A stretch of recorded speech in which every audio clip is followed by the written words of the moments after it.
எங்கள் சொந்தம் பார்த்தாலே சொந்தம் சொத்தி போகுமே எங்கள் வீட்டு கூட்டாளி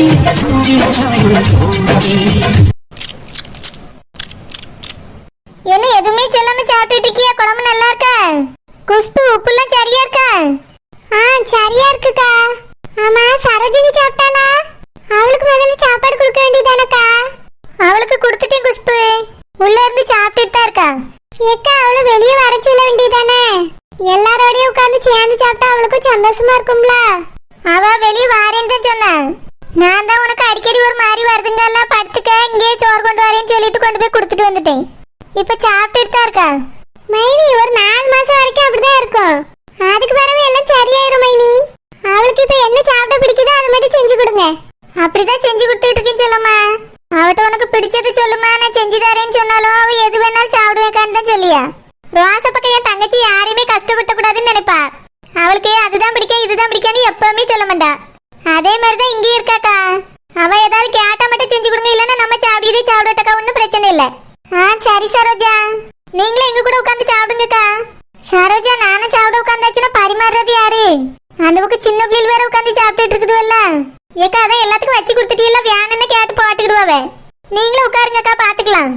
இல்ல சரோஜா, அவைய எல்லாரும் திடீர்னு வந்துட்டாவனா யாராவது எலும்பி சாப்பாடு கொடுக்க மாதிரி ஆயிரும். அதனால நான் கொஞ்ச நேரம் நிக்க, நீங்களும் சாப்பிடுங்க. யாராவது சாப்பிட்டு முடிச்ச பிறகு நான் உட்காரியா, அவியலும் வந்தாலும் நீங்களும் கொடுத்துருவீல்ல. ஆமாக்கா, அவியலும் இன்னும் காணும்ல. இந்நேரத்துக்கு அப்பயே வந்திருப்பாப்ல. ஏதாவது கொஞ்சம் அதிகமா வேலை இருந்திருக்குமா இருக்கும், கொஞ்ச நேரம் கழிச்சு வருவோம். நீங்களும் சாப்பிடுங்க. சரிக்கா. சின்ன மைனியோ. என்ன சிமினியோ? என்ன சிமினியா? ஆமா ஆமா சிமினியோ. மைனியோ, கார குழம்புல முருங்கைக்காய் கத்திரிக்காய் போட்டு வச்சதுக்கு பதிலா 5 கிலோ கறியை வாங்கி போட்டு வச்சிருக்கலாம். 5 கிலோ கறியை வாங்கி கார குழம்புல போட்டா எப்படி கறி குழம்பாவும்? கார குழம்பா தான் இருக்கும். அதான் மைனியோ, கறி குழம்பே வச்சிருக்கலாம்னு சொல்லி. வச்சிருக்கலாம் பையனியோ, ஆனா மரத்துல காய்க்குமா கறி? கறி எப்படி மரத்துல காய்க்கும்? நம்ம தான் கறி கடைக்கு போய் ஆட்டை வெட்டி கறி வாங்கிட்டு வரணும். இல்லனா 2-3 கோழியாவது அடிக்கணும். அடிக்கணும் பிடிக்கணும், போய் வாங்கணும், மொத்தமா காசு கொடுக்கணும்ல. முருங்கைக்காயும் கத்திரிக்காயும் நம்ம மரத்துலயும் செடியிலையும் காய்ச்சிக்கிட்டு கிடக்கு. அதனால அதெல்லாம் இலவசமா பறிச்சு போட்டு குழம்பு வச்சிருயாவே. அப்படியா? அப்ப கறியும் இலவசமா பறிக்கிற மாதிரி இருந்தா நல்லா இருக்கும்ல. நாளையில இருந்து கறியை முளைக்க வச்சு நீயே காய்க்க வை. மைனியோ, கறி எப்படி முளைக்க வச்சு காய்க்க வைக்குது? காய் எப்படி முளைக்க வச்சு காய்க்குது அந்த மாதிரி தான். அதுக்கு விதை போடியாவே தண்ணி ஊத்தியாவே முளைக்குது. இதுக்கு அதே மெத்தட்ல தான் செய்யணும். அது எப்படி மைனியோ? அது பையனியோ, ஆட்டு புழுக்க, மாட்டு சாணி, கோழி முட்டை 3 மிக்ஸ் பண்ணி ஒரு குழியை நோண்டி அதுக்குள்ள போட்டு தண்ணியை ஊத்தணும். அப்படியே கறியா முளைச்சு தொங்கும். ஒரு பக்கம் சிக்கன் பறிச்சுக்கலாம், ஒரு பக்கம் மட்டன் பறிச்சுக்கலாம், ஒரு பக்கம் மாட்டுக்கறியை பறிச்சுக்கலாம். அப்புறம் தினமும் உனக்கு கறி குழம்பு வச்சு ஊத்திடுவாவே. நீனும் உட்காந்து தின்னுகிட்டே இருக்கலாம். என்ன சொல்லி கொடுக்க? ஐயோ டோபமெண்ட, திங்க இடத்துல வந்து பேதியில போவா வாந்தியில போவாங்கறிய எதுக்கு? சோறு வயிற்றுக்குள்ள போமா? நீ மட்டும் என்ன சொன்னா, சாணியை மிக்ஸ் பண்ணி ஆட்டமுழுக்க மிக்ஸ் பண்ணேன்னு சொல்லலையாக்கா? நான் நாத்தனார்கிட்ட 1000 சொல்லுவேன். நீ உன் வேலை பார்த்துட்டு தின்னுட்டு போயா? நீ எது கோபப்படியா? மைனியோ, நீங்க எதுக்காக கோபப்படுறீங்க? அது பையனியோ, நான் ஒரு அருமையான ஐடியா உங்களுக்கு கொடுத்துருக்கேன்ல, அதான் அது பொறாமையில பொங்குது. மைனியோ, ரொம்ப பொறாம பிடிக்காதங்க. கறி வந்தா உங்களுக்கு தான் தருவேன். நாசமா போச்சு. என்னத்த வேணாலும் வளர்த்து தின்ட்டு போட்டோம். மைனியோ, இவ்வளத்தையும் குழிக்குள்ள போட்டு தண்ணி ஊத்தி வளர்த்தா வளர்ந்துருமா? வேற எதுவும் போடாண்டாமா? வேற எதுனா என்னது? உரம் தான் கேட்க மைனியோ. ஐ நம்பிட்டா புல்க, இது ஒரு நல்ல ஐடியாவா இருக்கா? இப்படியே ஏத்தி விடுவோம். அது சில்பா, அது முளைக்க வைக்க ஒரு சின்ன ரிஸ்க் இருக்கு பாத்துக்க. இது வரைக்கும் கேட்டதே காது தேங்கல, இதுக்கு மேல கேட்க கூடாது. என்ன ரிஸ்க் மைனியோ? அது குழியை நோண்டி அதெல்லாம் போட்டு தண்ணியை ஊத்திட்டு முதல் நாள் மட்டும் 10,000 ரூபாய் உரம் போடணும். 10,000 ரூபாய்க்கா? அப்படி என்ன உரம் மைனியோ? அண்ணே தோட்டத்துல உரம் வாங்கி வச்சிருக்காவ, அதை போட்டுறவா? ஐயோ அந்த உரம் எல்லாம் போடக்கூடாது. அந்த உரம் காயெல்லாம் விளை வைக்கிறதுதான். இது கறி விளை வைக்கிற மரம். இதுக்கு 10,000 ரூபாயா போடணும். அப்படியா? ரூபாயா போடணும்? ஆமா, அதான் 10,000 ரூபாய் வரும். ஒரே நாள்ல அது தின்னு ஜீரணம் ஆயிடும். ஒரே நாளுக்கு 10,000? ஆமாமா, ஒரு நாளுக்கு மட்டும்தான். 2வது நாள் வரும் 1 பவுன் தங்கம் போடணும். 1 பவுன் தங்கமா? 1 பவுன் தங்கம் என்கிட்ட இல்லையே. செயின் இருக்கு, அது ஒரு 3 பவுன் வருமே மைனியோ. பரவாயில்ல பரவாயில்ல, போடு போடு, நல்ல பெருசு பெருசா காய்க்கும். சரி மைனியோ, உடனடியா இதெல்லாம் நான் செஞ்சிருக்கேன். நம்மளுக்கு கறி தான் முக்கியம். கறி முக்கியமா? உன்னை போட்டு அதுலயே முக்கியம் இரு.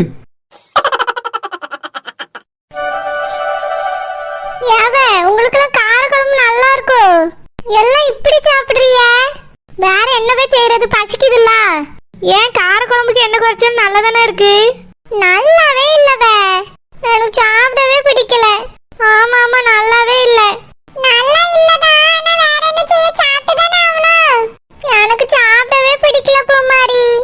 அப்பா குறிமண்டை, ஹோட்டல்ல போய் சாப்பிட போறியா? ஹோட்டலுக்கா? இப்ப எப்படி போக முடியும்? அப்போ இதுதான் இருக்கு, வாய் மூடி தின்னு.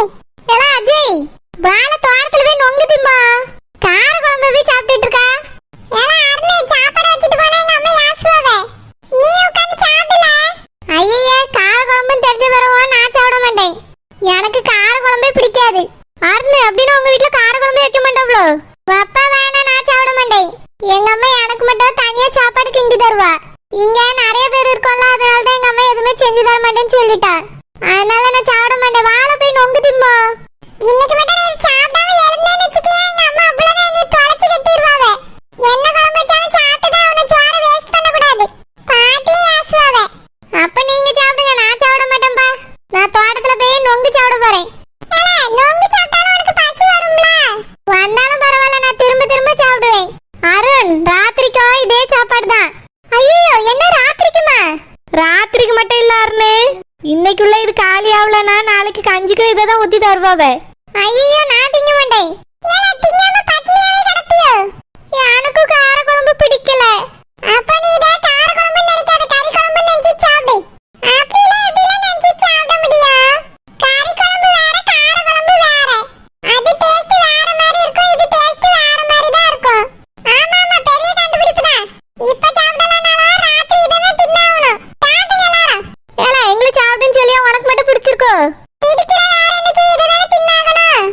அஜய், அப்படின்னா நம்ம தோட்டத்துல போய் கூட்டாஞ்சோறு செஞ்சு திம்போமா? என்னது கூட்டாஞ்சோறா? ஐ, கூட்டாஞ்சோறு. கனி கத்தாத, யார் கதையில கேட்டுற போது. இந்த சோறு திங்காம வேஸ்ட் பண்ணிட்டு அங்க போய் கூட்டாஞ்சோறு செய்யணும்னு சொல்றியோ? இல்ல, இப்ப தந்துட்டாவல, எல்லாரும் சாப்பிடுங்க. சாப்பிட்டுட்டு போய் நம்ம கூட்டாஞ்சோறு செஞ்சு ராத்திரி சாப்பிடுவோம். கூட்டாஞ்சோறு இத்தனை பேருக்கு செய்யறது என்ன சாதாரணமான விஷயமா? அரிசி எடுக்கணும், பருப்பு எடுக்கணும், உப்பு, மசாலா தூள், காய்கறி. ஆமா ஆமா, காய்கறி எல்லாம் நம்ம தோட்டத்திலே பறிச்சிடலாம். அரிசி பருப்பு மட்டும் வீட்ல இருந்து எடுத்தா போதும்.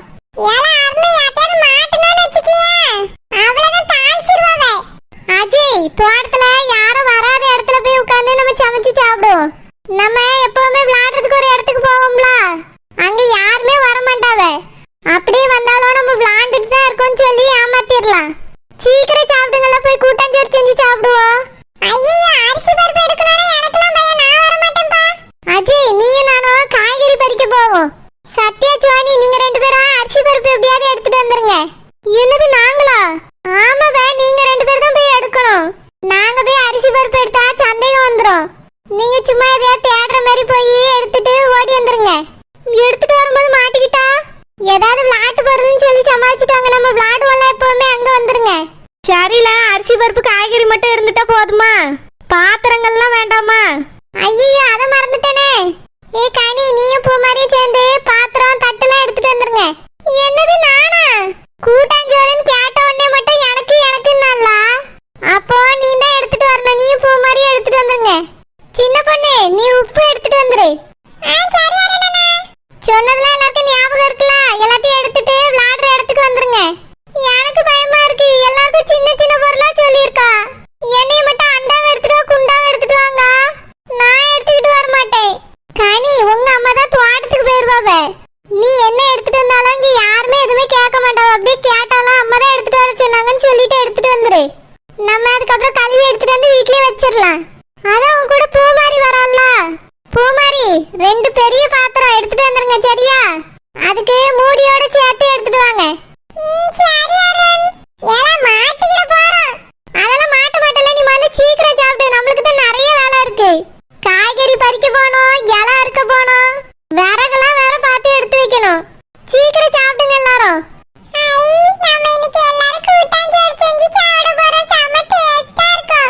ஆமா பூமாரி, அதுவும் தோட்டத்துல போய் கூட்டாஞ்சோறு செய்ய போறோம். செம்ம டேஸ்டா இருக்க போகுது. அருண், என்னென்ன காயெல்லாம் பறிக்கணும்னு தெரியும்ல? என்னென்ன காய் தோட்டத்துல இருக்கோ எல்லாத்தையும் பறிச்சுட்டு வா. கூட்டாஞ்சோறுக்கு எல்லா காயுமே போடலாம். சரி சரி, நீங்க சீக்கிரம் சாப்பிடுங்க. ஆமா ஆமா, கூட்டா சேர்ந்து கூட்டாஞ்சோறு செய்ய போறோம். ஆமா, ரெண்டு பேரும் இப்படி கத்திட்டே இருங்க, எல்லாருக்கும் தெரிஞ்சிரும். மெதுவா சாப்பிட்டுட்டு அவன் சொன்ன வேலையை சத்தம் இல்லாம செய்யுங்க. சரி. நான் இந்த வீட்ல பிறந்த பையன் இல்லையா? நான் எல்லாரும் என்னோட சொந்தம்னு நினைச்சேன். ஆனா நான் எல்லாரையும் ஏமாத்துறதுக்காக இங்க வந்திருக்கேன்னு கேட்டதுக்கு அப்புறம் ரொம்ப கஷ்டமா இருக்கு. அப்போ நான் அவ்வளவு மோசமானவனா? பணத்துக்காக ஒரு குடும்பத்தையே ஏமாத்துறவனா? நான் ஏன் அவ்வளவு மோசமானவனா இருந்தேன்? அஸ்வினும் அப்போ கெட்டவனா தான் இருந்திருக்கான். எனக்கு பழசெல்லாம் மறந்து போன அப்புறம் தான் நான் நல்லவனாவே மாறி இருக்கேன். எனக்கு பழசு ஞாபகமே வரவே கூடாது. நான் அவ்வளோ கெட்டவனா இருக்கவே விரும்பல. சொத்துக்காக இவ்வளோ பெரிய குடும்பத்தை ஏமாத்த வந்திருக்கேன். என்னை நினைச்சா எனக்கே பிடிக்கல. எனக்கு இவ்வளோ சொந்தங்கள் இருக்குன்னு நினைச்சேன். ஆனா எனக்குன்னு ஒருத்தர் கூட இல்லைன்னு இப்பதான் தெரியுது. ரொம்ப கஷ்டமா இருக்கு. இவங்க கிட்ட உண்மையை சொல்லவும் முடியல. உண்மையை சொல்லாம பழகவும் கஷ்டமா இருக்கு. உண்மையை தெரிஞ்சுட்டு இப்ப நான் ஏமாத்துற மாதிரி தோணுது. என் அளவுக்கு யாருக்கும் இந்த உலகத்துல கஷ்டமே வந்திருக்காது. நான் இப்ப என்ன செய்யறது? ஒருவேளை உண்மையான பையன் வந்துட்டானா அப்புறம் என்னை எல்லாரும் கேவலமா பார்ப்பாங்க. சொத்துக்காக ஏமாத்த வந்தவன் நினைப்பாங்க. நான் சொத்துக்காக ஏமாத்த வந்தவன் இல்ல. உண்மையாவே இந்த குடும்பத்து மேல உயிரே வச்சிருக்கவன். என் உண்மையான பாசத்தை இவங்க புரிஞ்சுப்பாங்களா? இல்ல உண்மை தெரிஞ்சிட்டா என்னை வீட்டை விட்டே துரத்திடுவாங்களா? இதெல்லாம் யோசிக்கும் போதே எனக்கு பயமா இருக்கு. உண்மையான சூர்யா வந்துட்டானா அதுக்கப்புறம் என் நிலைமை என்னவாகும்? அவ்வளவுதான், நான் இந்த வீட்டை விட்டு போக வேண்டியதான். இது யோசிச்சு யோசிச்சு ஒரே தலைவலியா இருக்கு. இதை நான் அஸ்வின்ட்ட கேட்டு தெரிஞ்சுக்காமையாவது இருந்தேன். இல்ல இப்போ இதை கேட்டதுல இருந்து எனக்கு கொஞ்சம் கூட நிம்மதியே இல்லை. என்ன செய்யறது? பேசாம அவங்க கிட்ட போய் நான் அடிக்க தான் வந்தேன்னு சொல்லிடலாமா? வேண்டாம், அப்புறம் எனக்கு யாரோட பாசமும் கிடைக்காது. எல்லாரும் என்னைய ரொம்ப மோசமானவேன்னு பார்ப்பாங்க. நான் நிஜமாலே இவங்க தான் அம்மா, இவங்க தான் அண்ணன், இவங்க தான் அண்ணின்னு நினைக்க ஆரம்பிச்சிட்டேன். இவங்க தான் என் குடும்பம்னு நான் நினைக்க ஆரம்பிச்சிட்டேன். என்னால அதை மாத்திக்கவும் முடியாது. இப்ப என்னதான் செய்யறது? ஹாய் மச்சான்.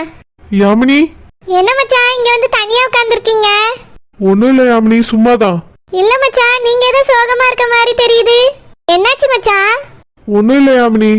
இல்ல இல்ல, எதையோ நினைச்சு ஃபீல் பண்றீங்க. என்னாச்சு மச்சான்? இத்தனை நாளா நான் தான் ஃபீல் பண்ணிட்டு இருந்தேன். நீங்க என் கூட நல்லா பேசிட்டு இருந்தீங்க. இன்னைக்கு ஏன் நீங்க ஃபீலிங்கா உட்கார்ந்திருக்கீங்க? என்னாச்சு மச்சான், என்ன பிரச்சனை? ஒண்ணும் இல்ல யாமினி, நம்ம மனசுக்குள்ள எதையோ நினைக்கிறோம். சில நேரம் ஏமாற்றமாகும் போது ரொம்ப கஷ்டமா இருக்கு யாமினி. ஆமா மச்சான், அது என்னவோ உண்மைதான். நீங்க கவலைப்படாதங்க. உங்களுக்கு பழசெல்லாம் இப்ப மறந்து போச்சுல்ல, அதனாலதான் உங்களுக்கு இப்படி கஷ்டமா இருக்கு மச்சான். எதுவா இருந்தாலும் என்கிட்ட சொல்லுங்க, உங்களுக்கு நான் இருக்கேன். உண்மையாவே யாமினி? நீ அது எப்பவுமே என் கூட இருப்பியா யாமினி? இருப்பேன் மச்சான். இந்த வீட்டுல உள்ளவங்க எல்லாரும் எனக்கு எதிரா இருந்தாலும் நீ எனக்காக இருப்பியா யாமினி? மச்சான், இந்த வீட்ல உள்ளவங்க எப்படி உங்களுக்கு எதிராவாங்க?